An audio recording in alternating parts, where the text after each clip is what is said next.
Salutare dragilor! Eu sunt Ioana, iar astăzi intrăm într-una dintre cele mai delicate etape ale casei noastre pasive, Acasito, și anume acoperișul. Pare simplu, 4 ape, pantă de 20 de grade, structură de lemn, dar în realitate am avut o etapă întreagă de provocări, corecții și lecții practice. A fost cea mai lungă și mai complicată etapă pentru noi. Vă arăt tot, montajul pas cu pas, greșelile pe care le-am descoperit, cum le-am rezolvat și, bineînțeles, costurile reale din 2025. Hai să începem!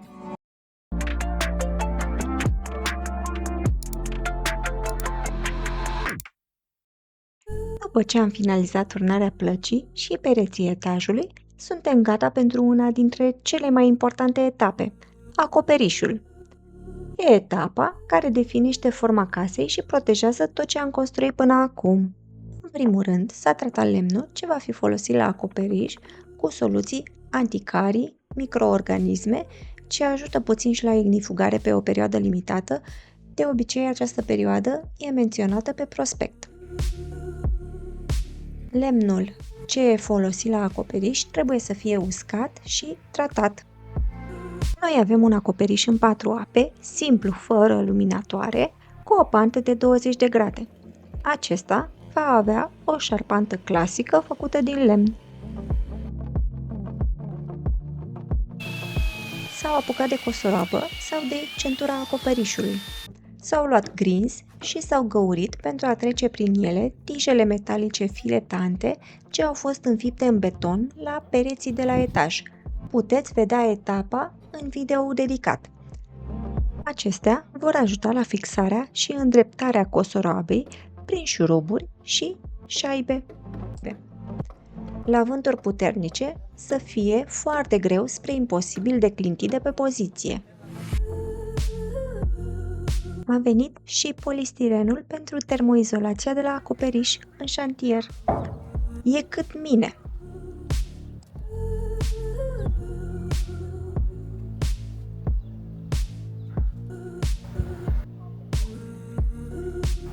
Metri.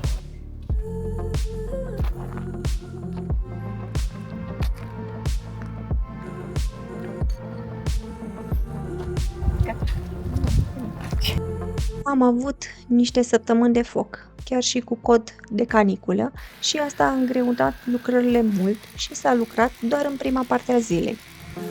Noi, neavând placă peste etaj, trebuie să oferim suport șarpantei direct din placa peste parter și, de asemenea, pentru că dorim eficiență energetică, trebuie să venim cu izolația la nivelul acoperișului.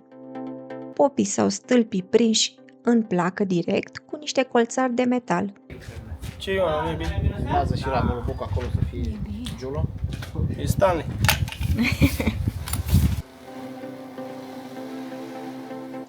Apoi au continuat cu scaunul. Am prins și câteva zile bune.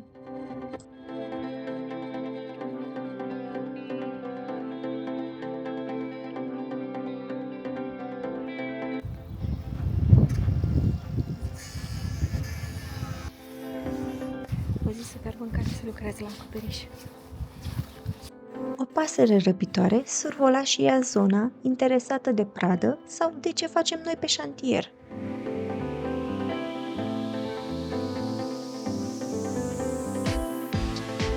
După ce se termină scaunul cu pana de coamă, apoi se fac coamele secundare din căpriori. Acum e un moment bun în care poți măsura panta acoperișului. Am făcut și noi asta și am constatat că, în loc de 20 de grade, panta reală măsura aproximativ 15.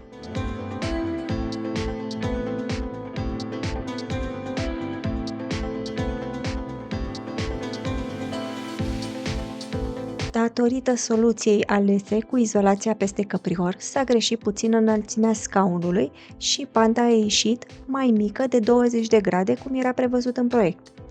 Așa că am luat decizia corectă, dar dureroasă. Am desfăcut-o scaunul acoperișului, popii, căpriorii, pana de coamă și s-a refăcut structura conform proiectului. A fost o zi grea, dar acoperișul nu e locul unde să accepți compromisuri.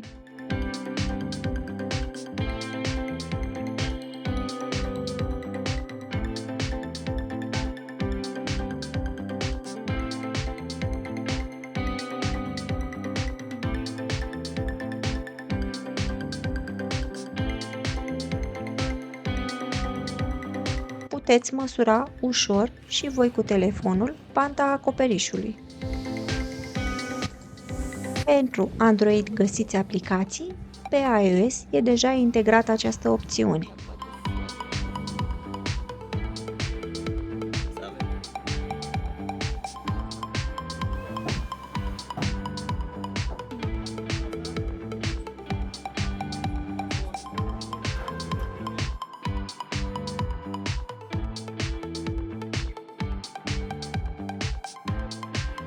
După ce se pun căpriorii de la coame, se vin cu alții ce se sprijină pe cosoroabă și se construiește ușor structura de lemn a acoperișului sau șarapanta, cum îi se mai spune.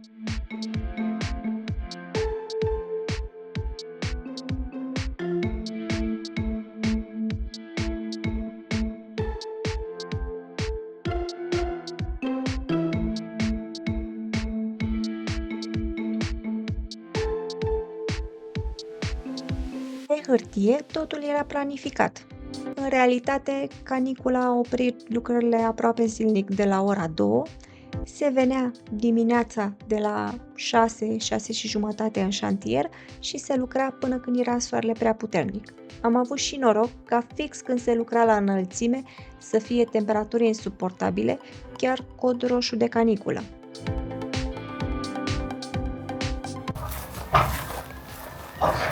Ce-mi place cum se vede cerul cu nori.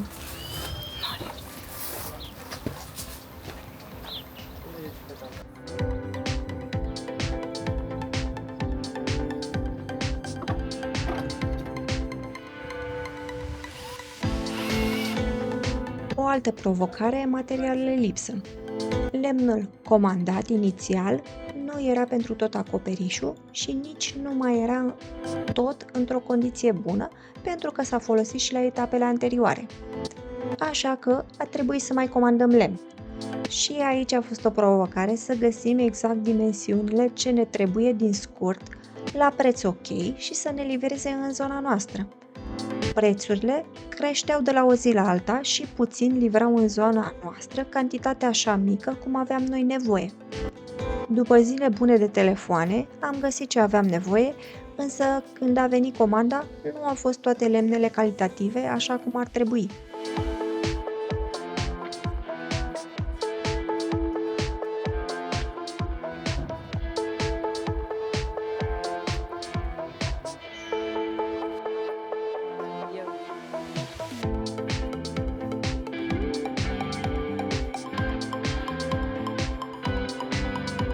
Dintre toate materialele comandate în șantier, lemnul mi s-a părut materialul cel mai problematic și de găsit, și de comandat, și de depozitat. Să nu mai spun că ce s-a comandat la început s-a strâmbat sau a mai mucegăit de la ploile intense și de la depozitarea neconformă, deși fusese acoperit cu folie. Să nu mai zic de calitatea lui, pentru că nu cred că am găsit o calitate foarte bună. Dar poate am fost noi ghinioniști. Una peste alta, probleme grave nu au fost și s-a lucrat cu el așa. Nu era crăpat grav și nici nu se dezintegra, deci era într-o stare bună, nu perfectă. Vă mai spuneam eu că perfecțiunea nu există pe șantier.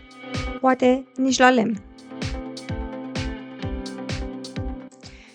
Lecție: aflați din timp necesarul de materiale și căutați depozite care să vă ajute, vedeți ce cantitate minimă livrează și asigurați-vă că sunt de o calitate ok.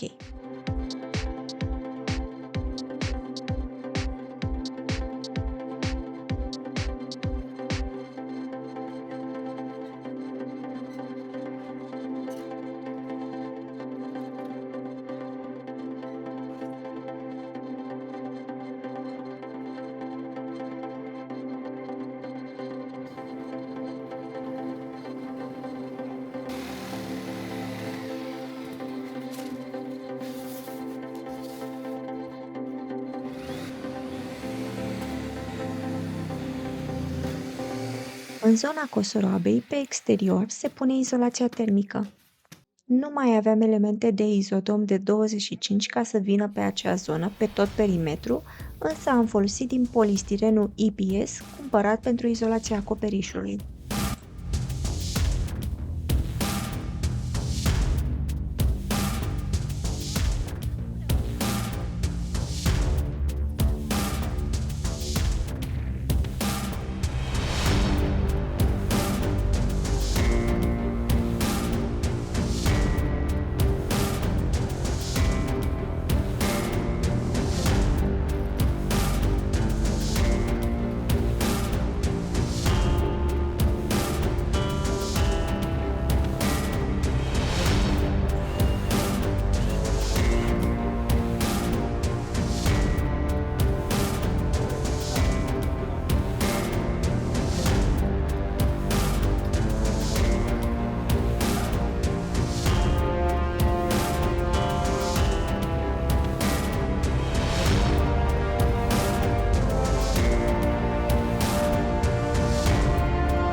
Ce zici, măi?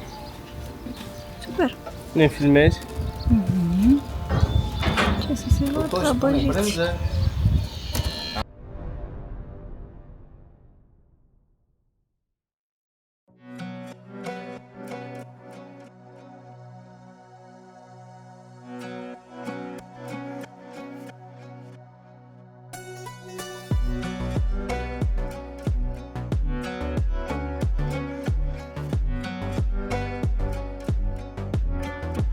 Datorită oboselii, într-o dimineață, într-un moment de neatenție, am lovit drona de acoperișul vecinului și a ajuns în șgheab. Foarte supărat am fost. Însă am vorbit cu vecinul, am făcut rost de o scară și noroc cu tata că am reușit să o recuperăm. A fost o recuperare cu multe emoții, așa că nu v-am filmat. Însă partea bună e că drona a supraviețuit fără nicio problemă. Este deja a doua încercare. S-au dus 2 vieți, vedem câte mai are.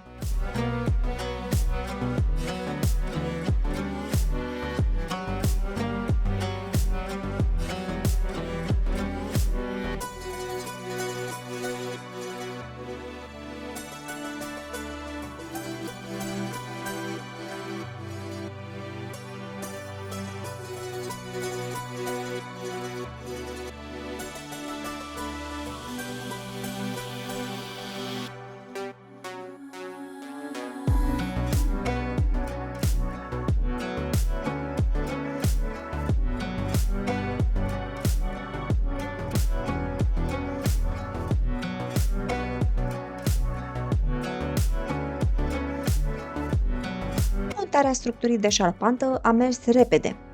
Avem o astereală parțială doar pe zona unde nu avem izolația din afara pereților. Am ales să nu mergem cu astereala pe toată suprafața acoperișului din motive de buget și pentru a nu crea zone unde izolația nu e etanșă.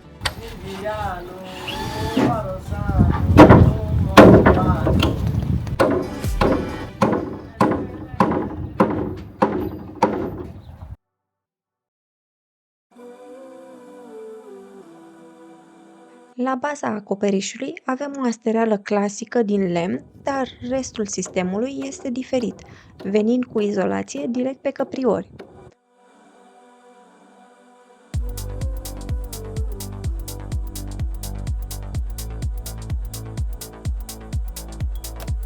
Fiind casă pasivă, izolarea acoperișului joacă un rol uriaș, așa că aproape întreaga structură funcționează ca o astereală izolată.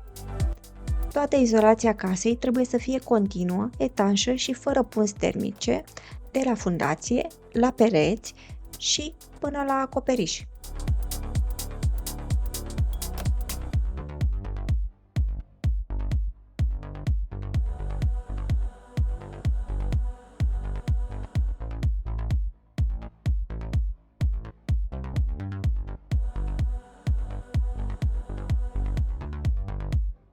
Așa a început montarea termoizolației deasupra căpriorilor.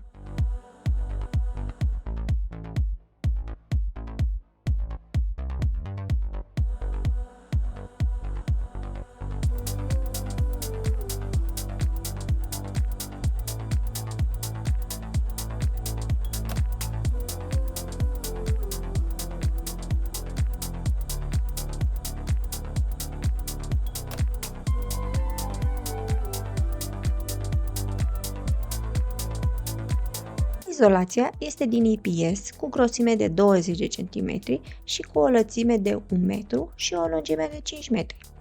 Aceasta are o conductivitate termică de 0,035W pe metru Kelvin, factor de rezistență la difuzia vaporilor de apă între 30 și 70, este ignifugat și face parte din clasa E pentru reacția la foc.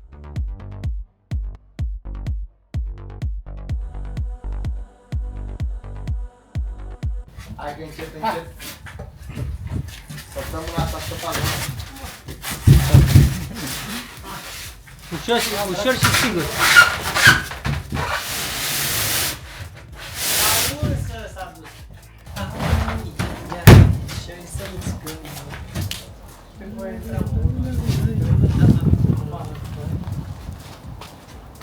Ortoș, prinde, măi.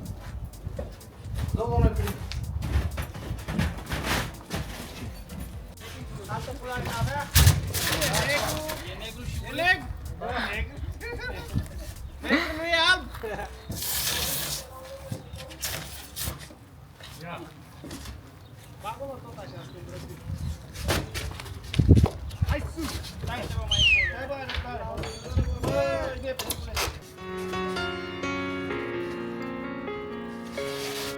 Aceasta se pune peste căpriori. Căpriorii anterior dați cu adeziv. Peste izolație se vin cu scânduri prin care se trece cu șuruburi mari, lungi de 30 de cm, care prind izolația în căpriori.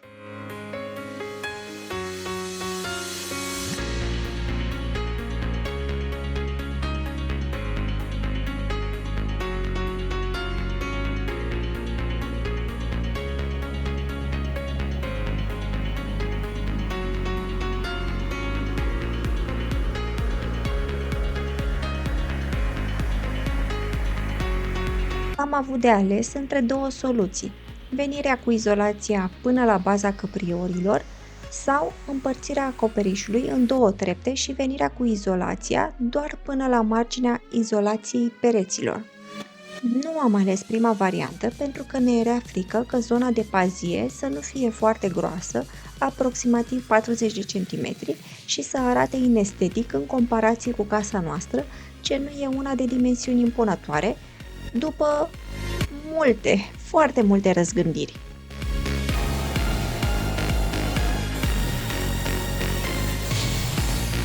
Desigur, varianta asta a adus și puțină economie, deoarece nu am comandat atât de mult polistiren. Însă, am aflat ulterior că varianta aleasă a fost mai complicată din punct de vedere al execuției și soluțiilor ulterioare.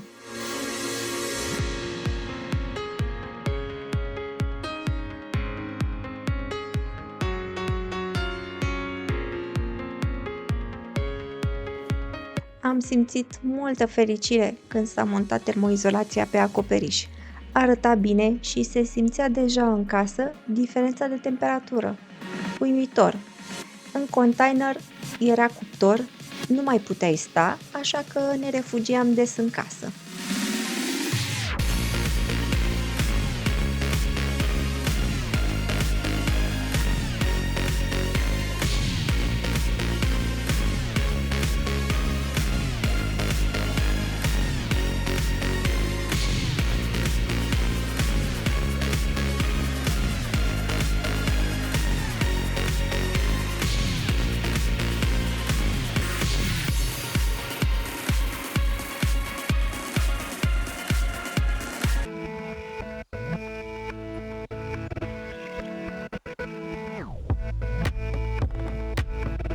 Pe zona de treaptă de la acoperiș, pentru că nu am găsit scândură dimensionată în zonă, am ales să folosim plăci de OSB tăiate pentru a avea o zonă dreaptă pentru tabla metalică ce va veni pe acea suprafață.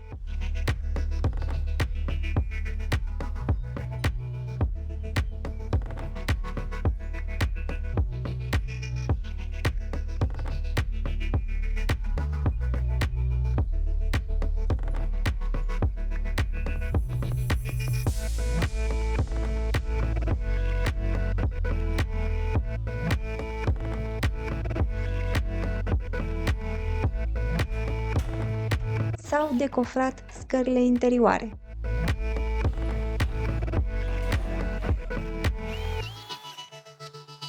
S-a făcut armătura și s-a legat pentru terasa din fața casei. Apoi s-a făcut beton manual și s-a turnat. Betonul manual s-a turnat și la scările de la terasa din spate. Mare fericire, pentru că acum avem terasele finalizate. Am mai făcut și niște dale de beton cu betonul rămas de la scări.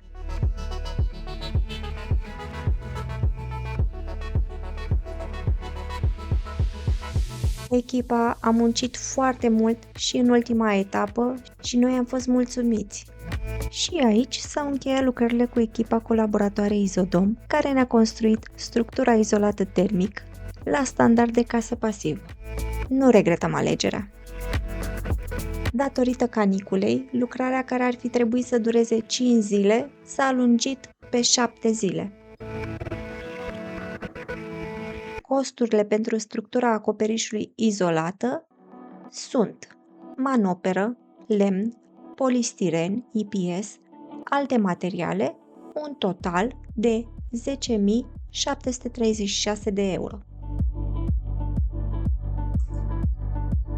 Pentru învelitoare am ales țiglă metalică, ușoară și potrivită pentru panta noastră de 20 de grade, de culoare gri antacid, ce vine în module mici. Primul pas a fost montarea foliei anticondens de 160 de grame. E important să fie o folie anticondens calitativă. Montajul pare simplu, dar sunt câteva reguli esențiale. Aliniere perfectă pe toate cele 4 ape, fixare corectă pentru a rezista la vânt, distanțele de aerisire, detalii la coamă și dolii, unde se fac cele mai multe greșeli.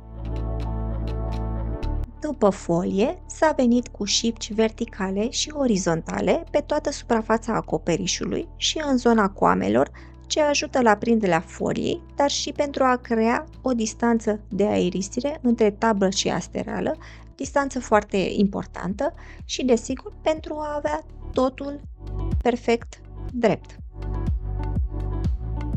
Apoi s-a montat sistemul pluvial, doar cârligele și șgheaburile la această etapă. Noi am ales să venim cu șgheaburi doar pe treapta de jos a acoperișului. Ulterior, când vom finaliza fațada și zona de pazie și streașină, se va veni și cu montarea burlanelor. Burlanele am înțeles că se montează de obicei pe fiecare latură la 50 de cm de colț. Asta ar fi normal, însă noi am ales să fie la 40 de cm. Apoi s-a montat și țigla metalică modulară. În cazul unui acoperiș în 4 ape, pierderile la țiglă metalică sunt foarte mari, deoarece, datorită formei, se fac multe tăieri. Noi, pentru că aveam acoperișul în 2 trepte, automat vin pierderi de material și de aici. Toată lucrarea s-a întins pe mai multe zile și a fost făcută în perioade ușor diferite. În total au fost aproximativ 10 zile. Nu toate zilele au fost pline. Toată țigla metalică și accesoriile ne-au costat până în acest moment 6.940 de euro. Vor mai exista costuri ulterioare în momentul în care se vor monta burlanele.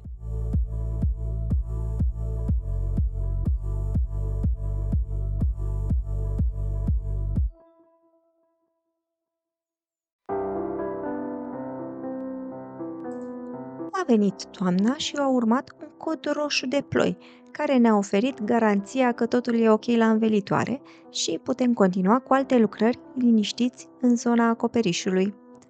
Învelitoarea a rezistat, dar camera nu prea.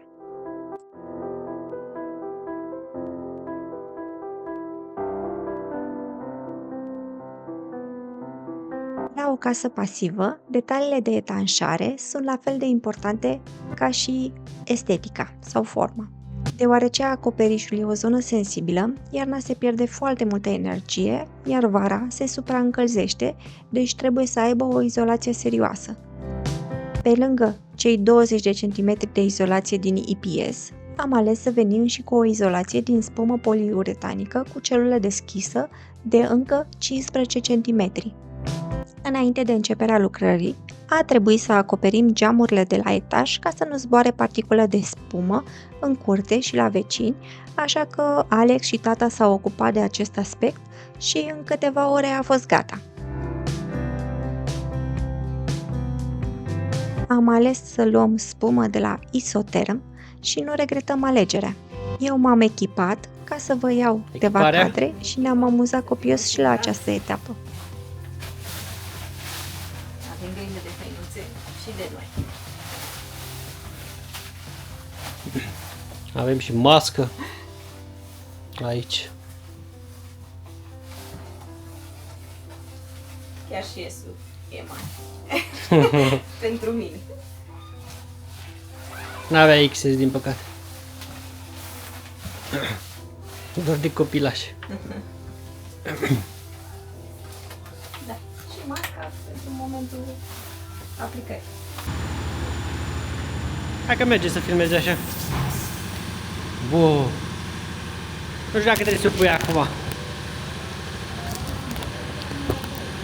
Ok. Nu se aude nimic, îți dai seama, nu? Trebuie să o tăiem acolo la filtru. Să o rupem un pic. Sau așa, da, sau așa. Bravo. Echipa s-a apucat de treabă. Spuma s-a aplicat în zona cosoroabei și între căpriori. Aveam nevoie de minim 35 de centimetri de izolație la acoperiș ca să ne încadrăm în standardul de casă pasivă. Această spumă o să acopere foarte bine și toate spațiile și o să ajute și la partea de etanșeitate. Este o spumă flexibilă, are rol de barieră de aer, reducându-l foarte mult, este fonoizolatoare și are un coeficient de conductivitate termică foarte bun.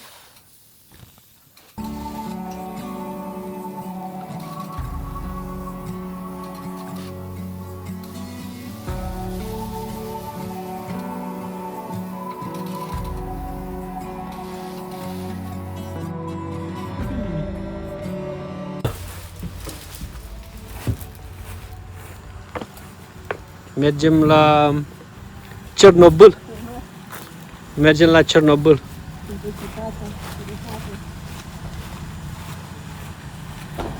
A? He.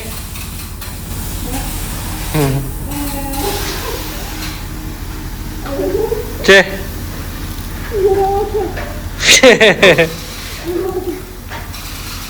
Bravo. Te duci sus la Cernobâl acolo? Toată echipa de la ei a fost foarte profi, de la discuțiile inițiale până la măsurat și la cei care au aplicat spumă. Au venit și s-au mișcat bine, în câteva ore am terminat și cu asta. Vă las în descriere site-ul lor. Costul pentru spumă a fost de 7.000 de lei.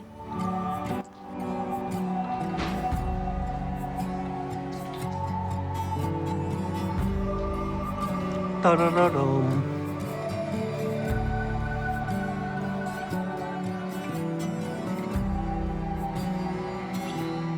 Costurile totale pentru acoperiș au fost de 19.138 de euro. Durata lucrărilor pentru această etapă a fost de zile. Dar pentru o casă pasivă, acoperișul este una dintre cele mai importante piese din puzzle și acum îl avem corect, rezistent și pregătit pentru 10 de ani. Acoperișul a schimbat complet felul în care arată casa. E momentul în care simți că prinde formă reală. Practic am terminat ridicarea casei și suntem foarte fericiți că am reușit acest pas. Urmează un episod în care vă arăt casa la roșu și vă spun exact cât ne-a costat. Mulțumim din suflet că sunteți alături de noi în aventura Acasito. Dacă vreți să urmăriți toate episoadele, găsiți playlistul complet în descriere. Și dacă vreți să vedeți ceva anume sau să detaliez, scrieți-mi în comentarii. Dragilor, fiecare construcție e unică. Eu vă arăt experiența noastră în construcția casei mult visate și vă recomand mereu să discutați cu specialiști pentru proiectul vostru. Suntem pasionați, nu profesioniști în construcții și împărtășesc cu drag ce am făcut și ce învățăm pe parcurs. Dacă ți se pare util ce vezi aici, apasă butonul de subscribe și butonul de like. E gratuit, iar pe mine mă ajută enorm să continui acest proiect. Dacă ai întrebări, nu ezita să le lași în comentarii. Până atunci, vă doresc multă sănătate, succes în toate și nu uitați să trăiți simplu și sănătos!